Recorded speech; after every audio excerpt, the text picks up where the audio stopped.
इयत्ता 8वीच्या सर्व विद्यार्थी मित्रांना सप्रेम नमस्कार. सर्व प्रिय विद्यार्थ्यांचं आपल्या युट्यूब चॅनलवर सहर्ष स्वागत आहे. तर बेटा सराव संच 6.4 बैजिक राशींचे अवयव या प्रकरणातील शेवटचा सराव संच 6.4 आपल्याला या ठिकाणी सोडवायचा आहे. या सराव संचामधील काही गणित पूर्ण गणित सोडवणं होणार नाहीत. 8 गणित आहेत. तर या 8 गणितापैकी 4 गणित आपण या व्हिडिओमध्ये घेऊ आणि 4 गणित पुढच्या व्हिडिओमध्ये आपण घेणार आहोत. तर या 4 गणितापैकी पहिले 2 गणित या ठिकाणी दिलेले आहेत. काय करायचं बेटा, सोपे रूप द्या. यम वर्ग वजा एन वर्ग छेद यम अधिक एन कंसाचा वर्ग गुणिले यम वर्ग अधिक यम एन अधिक एन चा वर्ग छेद यम चा घन वजा एन चा घन. या बैजिक राशींचे अवयव पाडायचे आणि अवयव पाडून याला सोपं रूप द्यायचं, याचं संक्षिप्त रूप लहानात लहान याचा रूप करायचं, हे आपल्याला या ठिकाणी करायचं आहे. मग या यम वर्ग वजा एन वर्ग आणि यम अधिक एन वर्ग याचे कोणते अवयव पडतात, याचे कोणते अवयव पडल्यानंतर याचा आणि याचा या ठिकाणी भागाकार होईल, याचं संक्षिप्त रूप होईल, हे आपण विचार करावा होते. मग यम वर्ग वजा एन वर्ग याचं काय होते, ए वर्ग वजा बी वर्ग हे जे सूत्र आहे बेटा, म्हणजेच ए वर्ग वजा बी वर्गाचं काय होते विस्तार, ए अधिक बी ए वजा बी. तसे याचा विस्तार काय होते, यम अधिक एन आणि यम वजा एन हे याचा विस्तार होते यम वर्ग वजा एन वर्गाचा छेद यम अधिक एन कंसाचा वर्ग याचा विस्तार काय होते, यम अधिक एन कंसाचा वर्ग म्हणजेच यम अधिक एन चा गुणाकार किती वेळेस बेटा, 2 वेळेस. म्हणजे यम अधिक एन एक वेळेस आणि दुसऱ्या वेळेस अजून यम अधिक एन. याचाच विस्तार आपल्याला यम वर्ग अधिक 2 यम एन अधिक एन वर्ग असा सुद्धा करता येतो. परंतु असा विस्तार केल्यानंतर हे इकडे कुठे कटणार नाही. मग यम अधिक एन आणि यम अधिक एन अशा प्रकारे केल्यानंतर या वरच्या सोबत याचं काय होते, या ठिकाणी यम अधिक एन कटू शकते.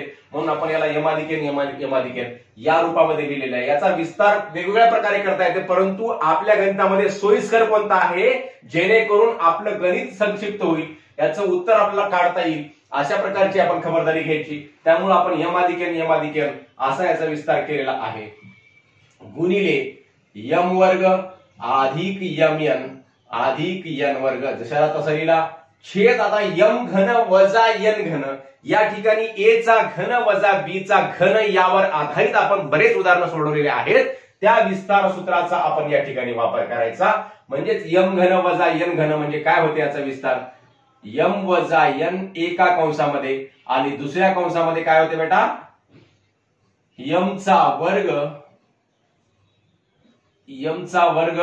अधिक यम एन म्हणजेच ए चा वर्ग अधिक ए बी म्हणजेच अधिक यम एन अधिक बी चा वर्ग म्हणजेच एन चा वर्ग.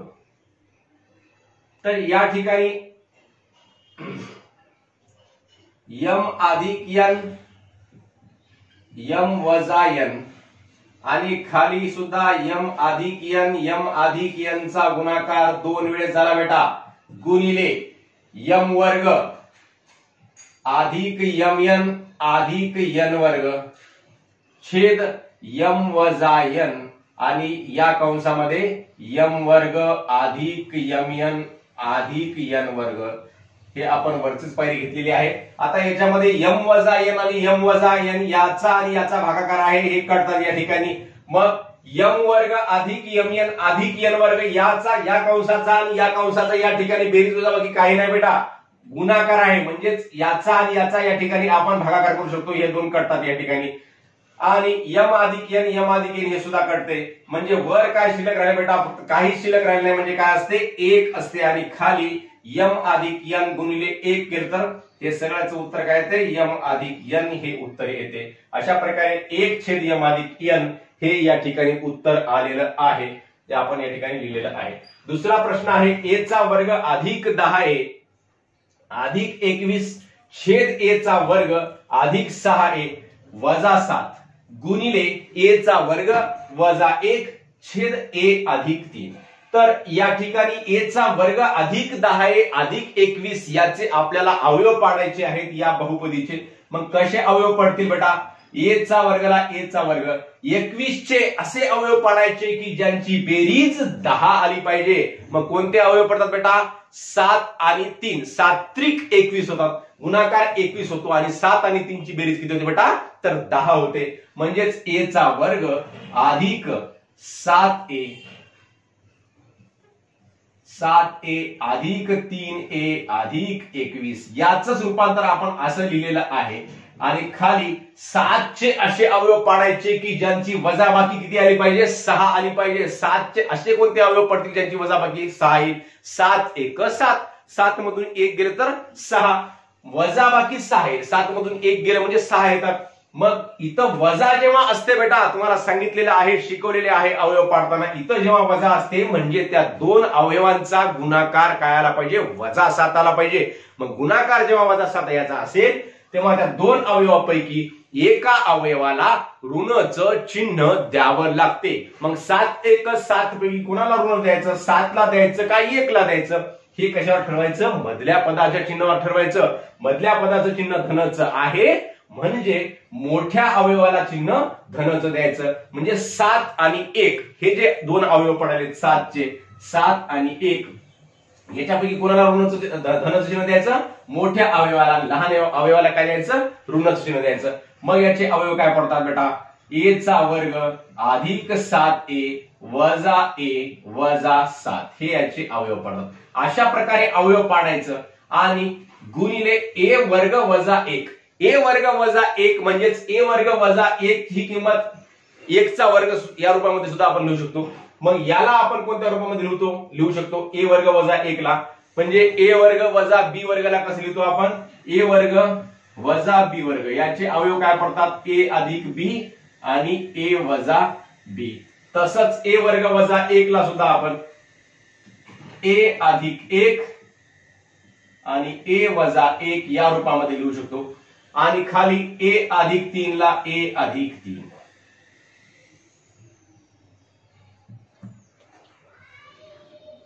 बरोबर आहे, a चा वर्ग जसा तसा a चा वर्ग, सॉरी a चा वर्ग आणि 7a या दोन्ही मधून आपण काय करू, आपण आता a कॉमन काढू आणि मध्ये काय राहते, मग आता a अधिक 7 राहते। आणि इथं 3a आणि 21 मधून काय कॉमन निघते बेटा, 3 कॉमन निघते आणि मध्ये काय राहते, a राहते। आणि 21 ला 3 न भागल्यानंतर 3 5 15, 3 सख 18, 3 7 21 चा भाग जातो, 7 चा भाग जातो, म्हणजेच a अधिक 7 हे अशा प्रकारे याचे अवयव पडतात। आणि खाली a आणि 7a मधून काय कॉमन निघते, a निघते आणि मध्ये काय राहते, a अधिक 7 राहते। आणि इथं वजा a वजा 7 मधून वजा 1 कॉमन निघते आणि वजा कॉमन काढल्यानंतर मधल्या पदाचं काय होते बेटा, चिन्ह बदलते, तुम्हाला शिकवलेलं आहे, सांगितलेलं आहे। मग वजा 1 लिहिल्यानंतर मध्ये होते a आणि या वजा 7 च होते अधिक 7 गुणिले a अधिक 1 a वजा 1 छेद a अधिक 3। बरोबर आहे। आता या ठिकाणी या दोन कॉमन कंसापैकी एक कंस घेतला बेटा, a अधिक 7 घेतला आणि दुसरीकडे घेतला a अधिक 3 घेतला आणि छेद, आता इथं सुद्धा a अधिक 7 घेतला दोन कॉमन कंसापैकी आणि कॉमन जे पद निघाले आहेत बाहेर, एक पद कोणतं निघालं, a आणि वजा 1 ह्या दोघाला एका कंसामध्ये घेतलं गुणिले a अधिक 1 आणि a वजा 1 छेद a अधिक 3। आता बघा कोणते कोणते पद करतात त्याला आपण या ठिकाणी काढू शकतो। a अधिक 7 वर आहे, a अधिक 7 खाली आहे, यांचा गुणाकार आहे, यांचा भागाकार आहे, याला आपण काढू शकता। a अधिक 3 आहे, इथं a अधिक 3 आहे, याला याला भागत आहोत म्हणजे हे सुद्धा कटते, यांची किंमत किती येते, 1 1 किंमत येते, म्हणजे भागत आहोत म्हणजे किंमत किती येत असते बेटा, 1 किंमत येत असते। मग a अधिक 1 इथं आहे, इथं a अधिक 1 आहे नाही, a वजा 1 आहे, a वजा 1 आहे, हे दोन सुद्धा करतात, यांची किंमत सुद्धा किती येते, 1 1 येते। म्हणजेच काय राहिलं बेटा, a अधिक 1 राहिलेलं आहे फक्त। तर याचं उत्तर आलेलं आहे a अधिक 1 आणि छेदामध्ये 1 म्हणजे छेदामधला 1 लिहिण्याची आवश्यकता आहे का, तर नाही। आपण याला a अधिक 1 अशाच प्रकारे लिहू शकतो। तर अशा प्रकारे आपण हे दोन उदाहरणं सोडवले, लगेच आपण पुढचे दोन उदाहरणं सोडूयात। तर बेटा या ठिकाणी तिसरा प्रश्न आहे, 8x चा घन वजा 27y चा घन छेद 4x चा वर्ग वजा 9y चा वर्ग। हे प्रश्न आपल्याला या ठिकाणी सोडवायचा। तिसरा प्रश्न काय सांगितलंय, 8x चा घन सांगितलंय। 8 ही संख्या सुद्धा काय आहे, 2 चा घन आहे।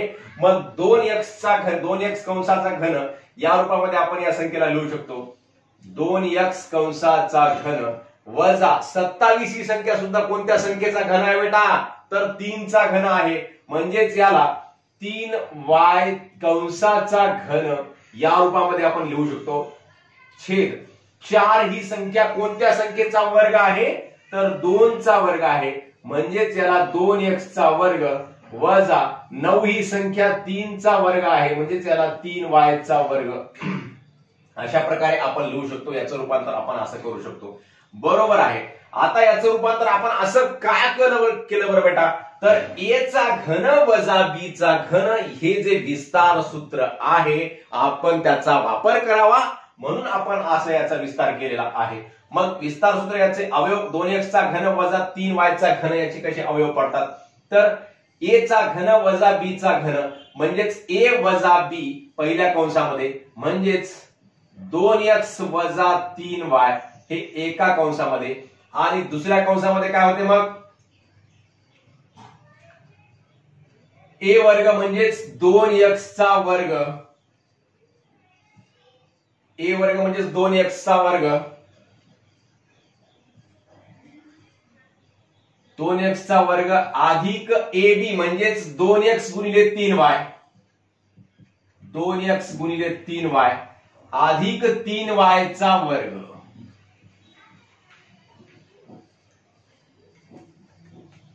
छेदामध्ये 2x चा वर्ग वजा 3y चा वर्ग म्हणजेच a चा वर्ग वजा b चा वर्ग. याचा विस्तार कसा होतो बेटा, तर a चा वर्ग वजा b चा वर्ग म्हणजेच a वर्ग, a अधिक b, a वजा b असा याचा विस्तार होतो. a अधिक b म्हणजेच 2x अधिक 3y एका कंसामध्ये, आणि दुसऱ्या कंसामध्ये 2x वजा 3y असा याचा विस्तार या ठिकाणी होतो. बरोबर आहे. 2x वजा 3y हे एका कंसामध्ये घेऊयात, आणि दुसऱ्या कंसामध्ये 2x चा वर्ग म्हणजेच किती होते बेटा, 4x चा वर्ग अधिक बेत्रिक 6xy अधिक 9y चा वर्ग,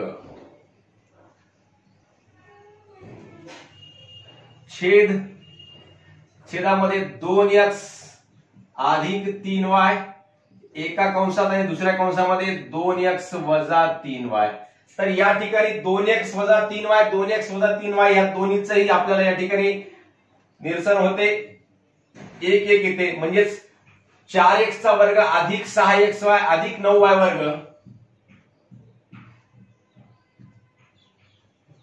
बरोबर आहे. आता वर काय शिल्लक राहिलं, 4x चा वर्ग अधिक 6xy अधिक 9y चा वर्ग छेद 2x अधिक 3y. हे याचं सोपं रूप आलेलं आहे. अशा प्रकारे आपल्याला इथपर्यंत करता येते, त्याच्या पुढे आपली गाडी जात नाही. मग याला आपण अशा प्रकारे हे उत्तर आपण समजू शकतो. आता पुढचा प्रश्न आहे, x वर्ग वजा 5x वजा 24 छेद x अधिक 3 आणि x अधिक 8 हे दोन वेगवेगळ्या कंसामध्ये आहे, गुणिले x वर्ग वजा 64 छेद x वजा 8 चा दुसरा घात. तर बघा बेटा, आता या ठिकाणी वजा 5x वजा 24 आहे, मग 24 चे असे अवयव पाडायचे की ज्यांची वजाबाकी किती आली पाहिजे, ऋण 5 आली पाहिजे. मग 24 चे अवयव असे कोणते पडतात ज्यांची वजाबाकी 5 येते, ऋण 5 येते. 8 त्रिक 24, 8 आणि 3 ची वजाबाकी किती येते बेटा, 5 येते. मग 8 त्रिक 24 हे याचे अवयव पडतात. मग तुम्हाला आत्ताच सांगितलं 24 ही संख्या कशी आहे, ऋण आहे. मग 8 आणि 3 हे अवयव पडले बाबा, बरोबर आहे. परंतु हे ऋण 5 आहे, मग यांची वजाबाकी किती आली पाहिजे, ऋण 5 आली पाहिजे, ऋण 5 आली पाहिजे, आणि यांचा गुणाकार ऋण 24 आला पाहिजे. म्हणजे या दोघांपैकी एकाला ऋणचं चिन्ह द्यावं लागते. मग कोणाला ऋणचं चिन्ह द्यायचं बेटा, तर मधल्या पदाच्या अगोदर जे चिन्ह आहे ते मोठ्या संख्येला द्यायचं, म्हणजेच वजा 8 आणि अधिक 3 हे अवयव पडतात. हे आपण सर्वांनी, हे आपण आता असं न समजता आपल्याला बघितल्याबरोबर गणित कळायला पाहिजे की कोणते अवयव पडतात काय नाही ते. आपण याचा भरपूर सराव केलेला आहे.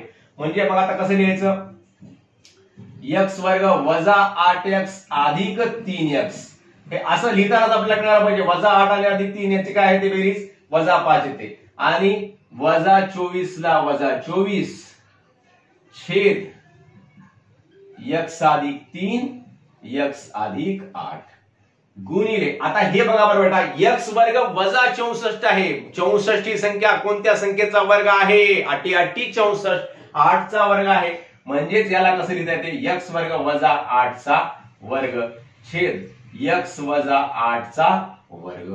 मग एक्स वजा 8 च्या वर्गाला सुद्धा आपण कसं लिहू शकतो? एक्स वजा 8 एक्स वजा 8 दोन वेळेस याचा गुणाकार असंही लिहू शकतो. एक्स वजा 8 एक्स वजा 8. हे का लिहितो आहोत आपण बघा, आपल्याला एक्स वजा 8 चा विस्तार दोन प्रकारे करता येते. कसा? ए वजा बी कंसाचा वर्ग याचा जसा विस्तार करतो, ए चा वर्ग वजा 2ab अधिक बी चा वर्ग असाही विस्तार करता येतो. परंतु तो विस्तार आपल्या या ठिकाणी इथं कामाचा नाही. एक्स वजा 8 घेणं कामाचा आहे, कारण याचा विस्तार आपल्याला या विस्तारामध्ये एक्स अधिक 8 आणि एक्स वजा 8 येते. पुढं भविष्य कसं होणार आहे यानुसार आपली वाटचाल करावी लागते, यानुसार आपले अवयव पाडावे लागतात आणि त्यानुसार आपलं गणित आपल्याला सोडवणं सोपं जाते बेटा. याचा या ठिकाणी आपल्याला अभ्यास करावा लागणार आहे. याचा या ठिकाणी आपण वरचेवर गणित सोडवले तर आपल्याला कुठं काय करायचं हे नक्की समजते, काही अवघड नसते. तर अशा प्रकारे आपण एक्स वजा 8 एक्स वजा 8 हे घेतलेलं आहे. मग पुढं एक्स वर्गला एक्स वर्ग नाही एक्स वर्ग आणि वजा 8x मधून आपण या ठिकाणी एक्स कॉमन काढायचा आणि या वर्ग मधला 1x राहिला आणि या 8x मधला x बाहेर आला. म्हणजे तिथे काय राहिलं? आता एक्स वजा 8 राहिलं आणि ह्या अधिक 3x आणि 24 मधलं 3 कॉमन निघते आणि मध्ये काय राहते? इथं सुद्धा एक्स वजा 8 राहते. खाली छेदामध्ये एक्स अधिक 3 जशाला तसा आणि एक्स अधिक 8 जशाला तसा. आपले हे पूर्ण अवयव व्यवस्थित पडल्याशिवाय याचा आपण कुठेही कटछट करायची नाही. आपण व्यवस्थित सोडवत जाऊ. एक्स वर्ग वजा 8 चा वर्ग, ए वर्ग वजा बी चा वर्ग, ए अधिक बी, ए वजा बी हे याचे अवयव पडतात. म्हणजेच एक्स अधिक 8 एका कंसामध्ये आणि दुसऱ्या कंसामध्ये एक्स वजा 8 हे अवयव पडतात. हे आपणास माहितच आहे. मग एक्स वजा 8 आणि एक्स वजा 8. आता बघा अजून हे राहिले प्रोसिजर. हे झाल्यानंतर ह्याचे आपल्याला व्यवस्थित अवयव पडल्यानंतर आपण हे सर्व कटछट करायचे ते एकदाच करू, म्हणजे आपला गोंधळ होणार नाही. बरोबर आहे. एक्स वजा 8 या दोन कॉमन कंसापैकी एक कंस घेतला आणि हे पद जे कॉमन निघाले एक्स आणि अधिक 3 या दोघांना एका कंसामध्ये टाकलं. एक्स अधिक 3 छेद एक्स अधिक 3 एक्स अधिक 8 जसं तसं गुणिले एक्स अधिक 8 एक्स वजा 8 छेद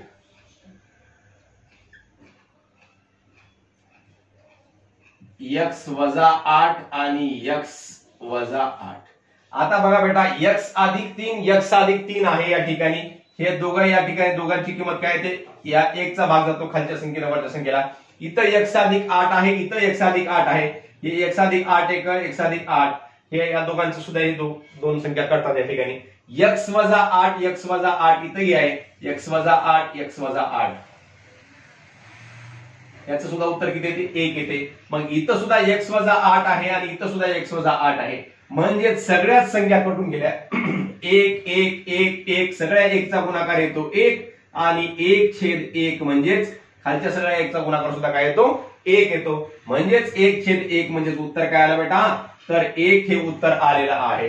याला म्हणतात खोदा पहाड निकला चुहा. म्हणजे एवढं मोठं गणित केलं आणि उत्तर किती आलं? 1 आलं. म्हणजे याचे व्यवस्थित जर आपण अवयव पाडत गेलं आणि वरच्या अवयव समान अवयवाला खालच्या समान अवयवाला आपण काटलं आपण तर या ठिकाणी आपलं उत्तर व्यवस्थित आपण सोडू शकतो. अशा प्रकारे आपण हे 4 उदाहरणं सोडवले आहेत. पुढील 4 उदाहरणं आपण पुढच्या व्हिडिओमध्ये बघूयात. आपण प्रत्येक सराव संचामधलं प्रत्येक गणित घेत असतो, म्हणून आपण सर्वांनी आपल्या चॅनलला सबस्क्राईब करावं व व्हिडिओ आवडल्यास आपल्या मित्रांना शेअर करावा व व्हिडिओवर लाईक व कमेंट सुद्धा अवश्य करावे. धन्यवाद. जय हिंद.